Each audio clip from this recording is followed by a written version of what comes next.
जय श्रीकृष्ण. दंडवत प्रणाम. योग आणि अध्यात्माचे आराध्य परब्रह्म परमेश्वर योगीराज भगवान श्रीकृष्णांच्या चरणी श्री साष्टांग दंडवत प्रणाम करून आज आपण बघणार आहोत मेंदूचा दुसरा भाग, हिप्पो कॅम्पस ब्रेन. स्मरणशक्ती साठवणारा भाग किंवा स्मरणशक्ती वाढवणारा भाग. तर त्याला सुरक्षित ठेवण्यासाठी आपण काय करायचं, तर त्याच्यासाठी व्हायचे तयार. थोड्याशा संत हालचाली वगैरे करून किंवा सूर्यनमस्कार वगैरे करून आणि मग करायची योग साधना. तर त्याच्यासाठी काय करायचं आहे ते आपण आज बघणार आहोत. तर सर्वात प्रथम शीर्षासन, सर्वांगासन किंवा तुम्हाला जे जमतं, hippo campus brain.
Hippocampus brain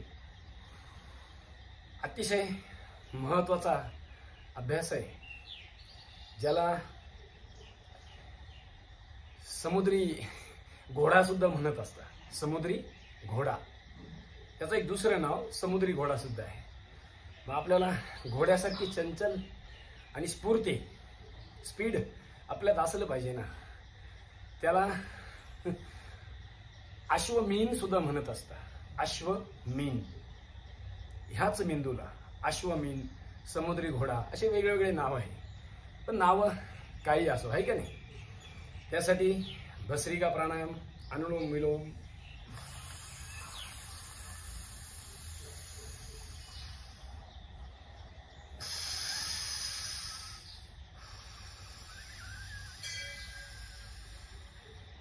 शांत चित्ताने बसून करा, झोपून करा, कसंही करा.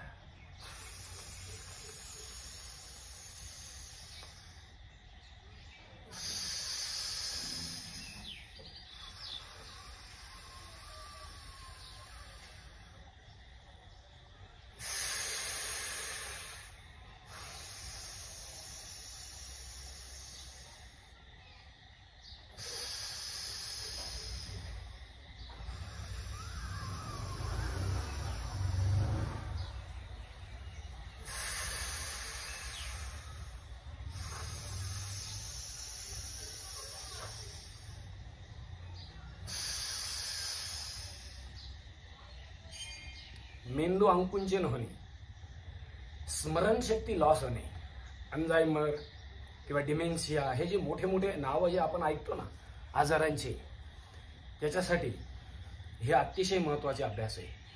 स्मरणशक्ती टोटल लॉस होणे किंवा मेंदूची झीज होणे किंवा मेंदू सुकणे. हो, मेंदू सुकतो. हा दुसरा मेंदू हे मानवाचा अतिशय महत्त्वाचा. तर भस्त्रिका केला, अनुलोम विलोम केला, त्याच्यानंतर आपण करायचा चंद्रभेदी प्राणायाम. चंद्रभेदी, डाव्या नाकपुडीने श्वासात घ्यायचा,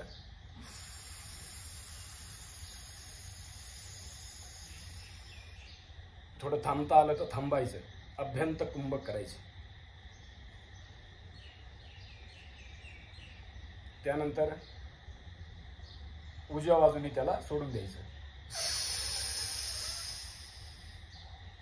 पुन्हा डावीने घ्यायचं. चंद्रभेदी प्राणायाम.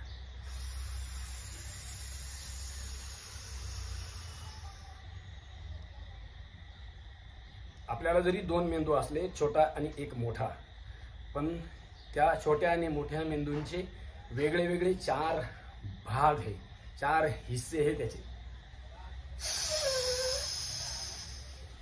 त्याच्यासाठी दररोज योग साधना करणे, ध्यान करणे, स्मरण करणे, चिंतन करणे, मेडिटेशन करणे.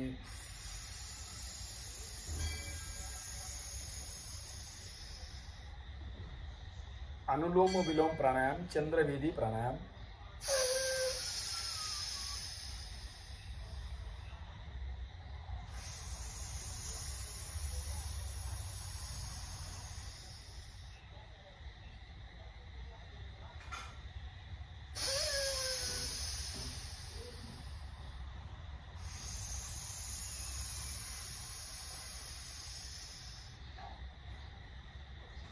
सूर्य नमस्कार करता आले तो सूर्य नमस्कार, दंड करता आले तर दंड, बैठक करता आले तर बैठक. समोर वाकण्याचे अभ्यास जास्त करावे, जसं शशांक आसन, पश्चिमोत्तानासन, जसं हे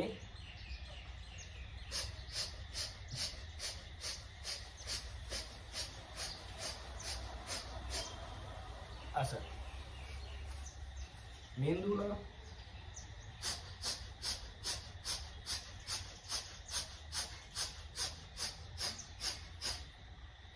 चालना मिळाली पाहिजे ना, आणि मेंदूला शुद्ध रक्त पुरवठा झाला पाहिजे.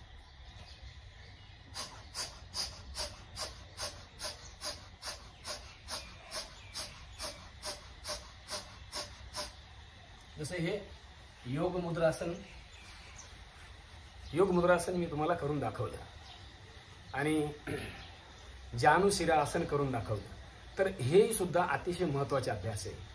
समोर वाकण्याचे, मागे वाकण्याचे, forward side bending, back side bending, किंवा काहीच जमलं नाही, शीर्षासन जमलं नाही तर सर्वांगासन करा. सर्वांगासनही जमलं नाही तर काय करायचं आहे, भस्त्रिका प्राणायाम, अनुलोम विलोम, चंद्रभेदी प्राणायाम आणि त्याच्यानंतर शीतली.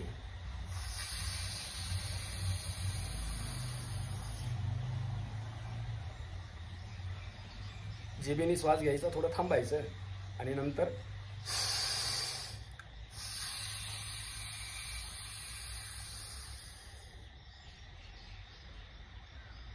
सगळ्यांना वाटतं आमची स्मरणशक्ती मजबूत राहिली पाहिजे. पण स्मरणशक्ती मजबूत ठेवणारा जो मेंदू आहे त्याची सुरक्षा कोण करेल? मेंदूचे जे पटल आहे ग्रे रंगाचं आणि व्हाईट रंगाचं, ते हळूहळू झिजलंय, कुजलंय किंवा पातळ झालंय. त्याच्यामुळे बराचसा परिणाम आपल्या त्या मेंदूच्या चारही भागांवरती होतोय. त्याला ठीक कोण करणार आहे?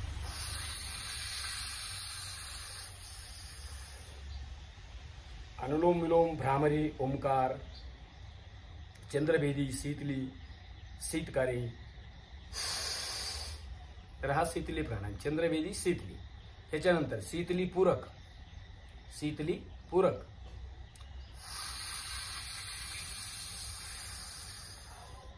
आणि भ्रामरी रेचक.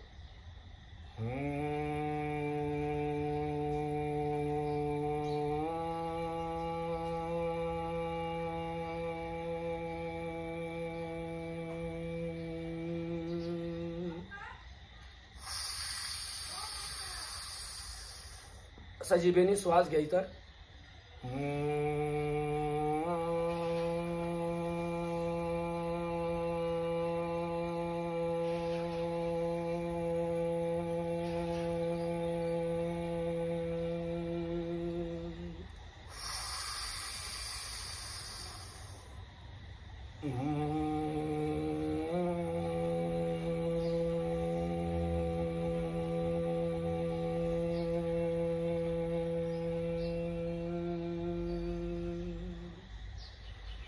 आणि समजा जिभेने श्वास घेता नाही आला, बऱ्याच जणांना जीभ अशी बाहेर काढली तर फोल्ड करता येत नाही आणि फोल्ड केली तर श्वास घेता येत नाही.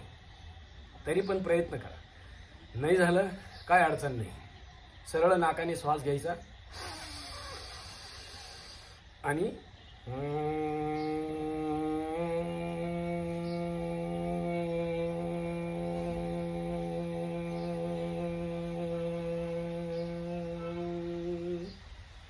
भ्रामरी प्राणायाम करायचा. त्यानंतर ओंकार प्राणायाम, पण तो कसा करायचा? शीतली, जसे आपण आता केली, शीतली पूरक आणि भ्रामरी रेचक. तर तसाच शीतकारी पूरक, दाताने श्वास घ्यायचा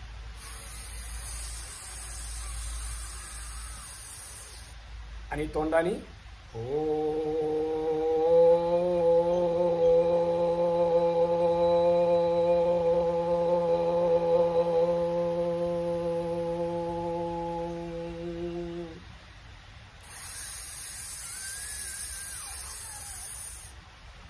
शीतकारी पूरक आणि ओंकार रेचक.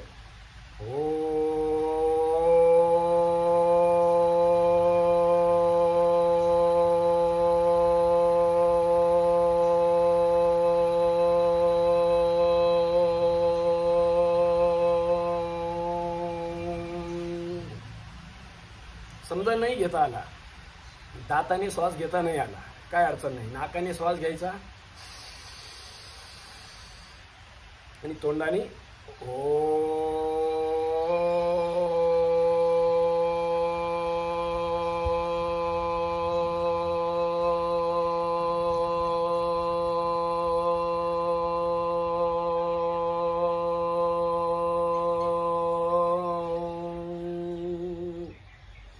आणि ओंकार म्हणताना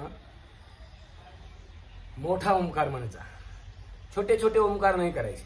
ओम ओम ओम असा नाही, मोठा ओंकार, दीर्घ ओंकार. ओम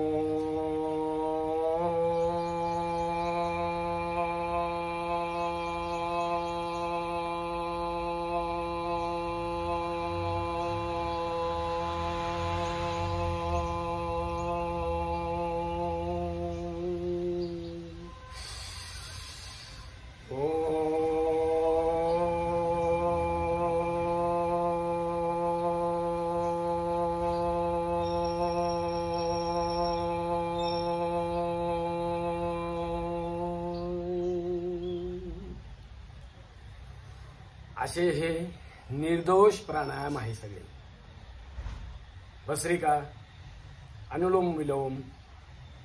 फक्त सुरुवातीला जे मी केलं शीर्षासन, सर्वांगासन किंवा जानुशिरासन किंवा योग मुद्रासन, हे कपालभाती बरोबर करा, इंटिग्रेटिव्ह करा. आणि बाकी अनुलोम विलोम प्राणायाम निर्दोष प्राणायाम आहे. जेवणाच्या नंतरही तुम्ही करू शकता, जेवणाच्या नंतर तासाभरानेही करू शकता. भ्रामरी जेवणानंतर तर अर्धा तासानेही करू शकता. ओंकार तोही लगेच करू शकता. फक्त शीतली आणि शीतकारी हे 2 प्राणायाम जेवणानंतर लगेच केले जात नाही, कारण ते शरीराला थंड करणारे प्राणायाम आहे. तर आजचा विषय माझा अतिशय महत्त्वाचा होता, जो आपला सगळ्यात महत्त्वाचा समुद्री घोडा अश्वमेध. ही जी मेंदूची आपली जी संकल्पना आहे ऋषीमुनींची, जो आपला मानवीय या सगळ्यात महत्त्वाचा दुसरा मेंदू. याच्या अगोदरही प्री फ्रंटल ब्रेन, काल मी त्याच्यावरती म्हणजे अगोदरचा व्हिडिओ त्याच्यावरती बनवला होता. तर आजचा हा दुसरा मेंदू अश्वमेध किंवा समुद्री घोडा. आणि हे सगळे जरी नावं वेगवेगळे असतील, पण मात्र आपल्याला काहीतरी कळालं पाहिजे, थोडंसं ज्ञानार्जन झालं पाहिजे आणि तुम्ही सगळे स्वस्थ राहिले पाहिजे. स्वस्थ राहा, मस्त राहा, चुस्त राहा, दुरुस्त राहा, बस एवढीच आमची सगळ्यांची इच्छा आहे. तर हे दररोज करा, कितीही वेळ करा, अमर्याद. याला कुठल्याही प्रकारची मर्यादा नाही आहे. तुम्ही जास्त वेळ याला द्या. आणि फक्त म्हणू नका का आमचं डोकं चालत नाही, आमचं स्मरणशक्ती वाढत नाही, चिंतन होत नाही, ध्यान करण्यामध्ये मन रमत नाही, लागत नाही, असं म्हणू नका. माझी अशी विनंती आहे तुम्हाला. बऱ्याच जणांचा मेंदू सुकतो, मेंदू हळूहळू सुकतो आपला. तर मेंदू जरी सुकत असेल तर हे तुम्हाला जास्त करायचे. मेंदू सुकणे म्हणजेच डिमेन्शिया, अल्झायमर हे जे आजार आहे, तर ह्या सगळ्या आजारांना आपण बळी पडणार नाही याची मला 100% खात्री आहे, विश्वास आहे. आपल्या ऋषी संस्कृतीवरती, आपल्या कृषी संस्कृतीवरती आणि आपल्या त्या महान ज्ञानी संत परंपरेला, कृषी परंपरेला, ऋषी परंपरेला हृदयपूर्वक वंदन करून ओम श्री गुरुभ्यो नमः. ओम श्री सर्वभ्यो नमः. ओम ओजो से ओजोमय देहि, ओम तेजो से तेजोमय देहि, ओम यूर्यमसि यूर्यमय देहि, ओम बलमसि बलमय देहि, ओम सर्वमसि सर्वमय देहि. भारत मातेच्या चरणी ही वंदन करायचं. माता भूमी पुत्रोहम पृथिव्याः. तर धन्यवाद. जय श्री कृष्ण. दंडवत प्रणाम.